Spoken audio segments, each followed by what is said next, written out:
I've already gotten an email over the fact that I did that joke about that nothing on this planet loves me more than my dogs versus my son. Someone already reached out and they're like, oh my God, how devastating for your son. I'm like, he knows. I love him very much. My son is going on 25 years now. He's 24 years old. Frankie is 24 years old. Yeah, thank you for clapping. He's still at the house. I did an interview recently, and someone was asking me questions about my son. They said, you know, Gabriel, you've always mentioned your son in your specials. Can we look forward to a new story coming out? And I said, not really a new story so much as, you know, because my son is doing his own thing now. He's doing his own thing. He's got his own life, and that's awesome. I do, however, still have stories from the past that I never told. And he goes, well, do tell. I said, okay, my favorite story is actually probably the first one. In 2007, when I first got him, some of you know he's technically my stepson, but I've never liked saying stepson. He is my son. Yeah.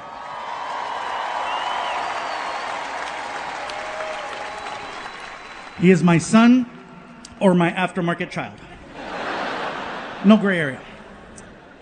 Anyway, it's 2007, and for some reason, I'm home on Halloween. Now, here's the thing. As a comedian, I have signed up to perform 365 days a year. There is no sacred day for me. I work on Christmas Day. I work on New Year's Eve, Valentine's Day, St. Patrick's Day, birthdays, holidays, special occasions, no matter what. My mom told me, si hay trabajo, hay que trabajar. You got to work. Especially if you got a good job, you don't want no one to take it. So if you're going to go for it, give it everything. So the fact that I'm not working on Halloween is super rare. And so my son's mom is like, she's like, I think this is so cool that you're home today. You know, since this is Frankie's first year where it's just the three of us, how about this? How about tonight, you take him trick-or-treating and I'll stay home and give out candy. This way it'll give the two of you an opportunity to get to know each other, have some conversations, have some laughs. What do you think? I said, baby, you know what? That's a great idea. I love it. I love it. Okay, I'm on it. Frankie, come on. We're going trick-or-treating. What about my mom? She's going to stay home. Yay. So we get in the car. And I take Frankie to that neighborhood. You know what I'm saying. That neighborhood that gives out the Costco candies? Yeah. So we park the car and we start going up the street. And I'm not wearing a costume. I'm there for him. So he's dressed up for Halloween. I'm just me. So some of the doors we knocked on, the people freaked out. One guy was like, the Fluffy. I'm like, oh my God, I've never been referred to as the Fluffy. I didn't know what to say. It is I.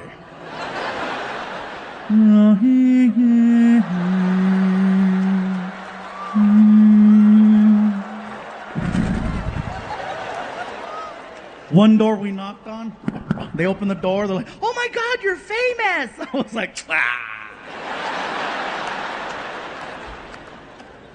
We go all the way up, we cross the street, we come all the way back. By the time we get to the car, the bucket is overflowing with candy. Okay? So we get back to the house, and it hasn't even been an hour. We walk in, and Frankie's mom is pissed. She's like, the hell is this? I go, what? I thought I told you to take him trick-or-treating. I go, I did. Show the score. The whole point of you taking him trick-or-treating wasn't to get candy.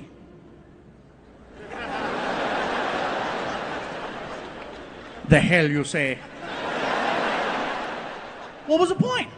The point was for the two of you to spend time together, have some laughs, have some conversations, get to know one another. You're not going to do that in an hour.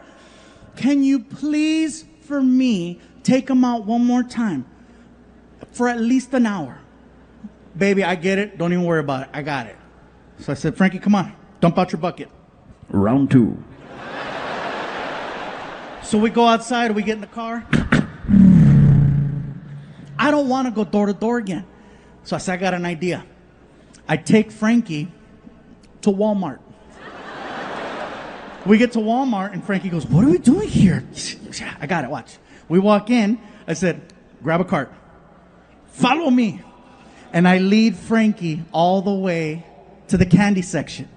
Well, as soon as we get to the candy section, I stop the cart. And I got in Frankie's face, and I said, Frankie, you have exactly 30 seconds to grab as much candy as you can. Ready? Go! And he froze. I said, dude, clock's ticking. You better move. Oh, my God. Oh, my God. Oh, my God. So he grabs a bag, looks at it, throws it in the cart. Grabs a second bag, looks at it, throws it in the cart. Grabs a third bag, and on the third bag, time! And it was the first time I heard him go, shit! Because he knew he wasted that golden opportunity those first few seconds. So we get to the car. I rip open the 3 bags. I dump them out in his bucket. And I tell him, look, Frankie, when we get home, you cannot tell your mom that we went to Walmart. Why not? Because she's going to say that we cheated trick-or-treating. But it's better. I know it's better. So we get home, and of course now it's a different tone. She's like, there you are. Did you guys have a good time? We had a great time, baby. We had a good time, huh, Frankie? That's good. Frankie, give me your candy. Why, Mom? Because I need to go through your candy to make sure it's safe for you to eat. Why wouldn't it be safe? It all came from... Cállate, pendejo. Cállate. Cállate, cabrón. Cállate. He almost took down the empire, you know what I'm saying?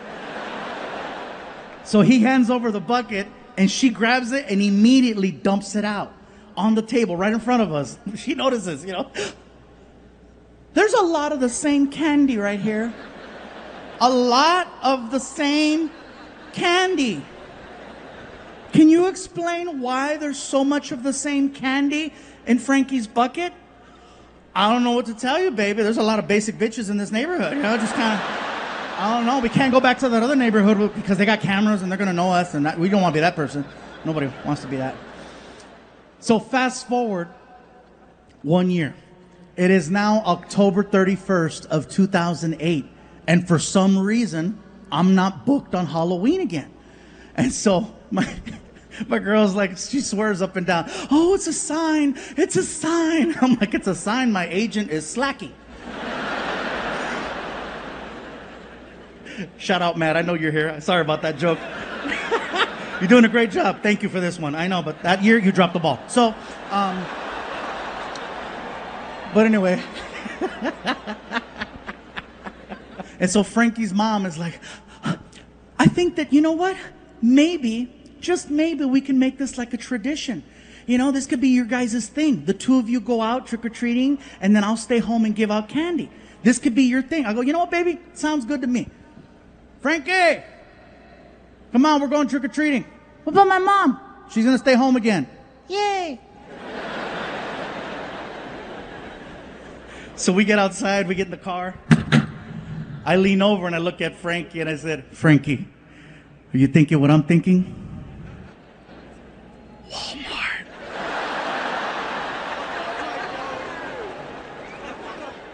We pull up to Walmart. We walk in. I said, Frankie, grab a cart. Follow me.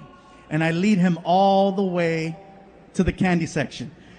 As soon as we get to the candy section, I stop the cart and I get in his face. I said, Frankie, you have exactly 30 seconds to grab as much candy as you can. Ready? Go! Apparently, this motherfucker was training all year for this.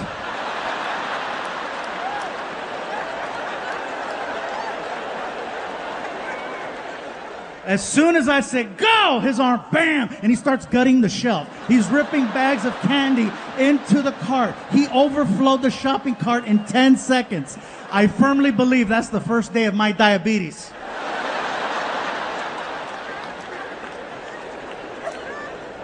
And that's a story that I've been sharing, you know, at parties and just close friends. And I just recently started telling it on stage. And he overheard me one time saying the story. And he's like, really? Still? I'm like, it's a good story. You're the hero. And, some things transpired. And one day he wanted to have a conversation with me. And it caught me off guard. I was like, can I talk to you, Dad? Yeah, what's up? I have something I want to tell you. Okay, what's up? It's important. Okay. It's serious. Can you please sit down?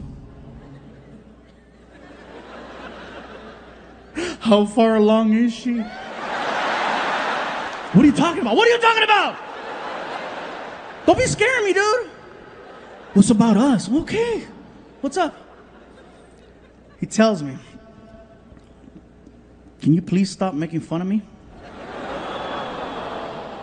And when he said it, I felt it because I knew how hard it was for him to bring that up. And I said, how long have you felt this way? My whole life. Have you ever tried to bring this up in the past? Yeah. What did I say? You told me to put on deodorant.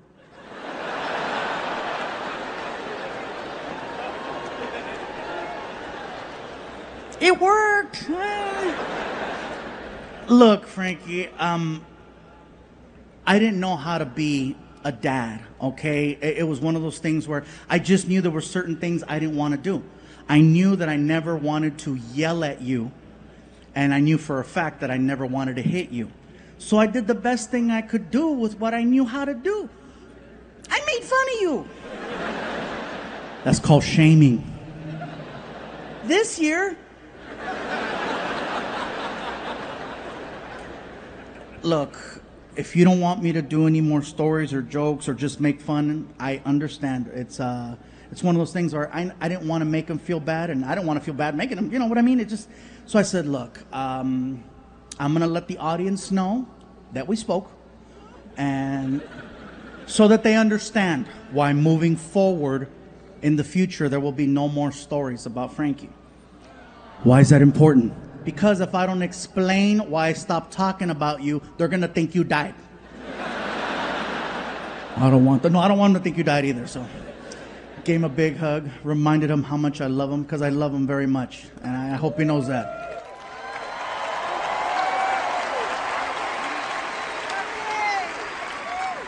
I think that a lot of the issues and frustrations we've had for a while now have a lot to do with the fact that I am no longer with his mom.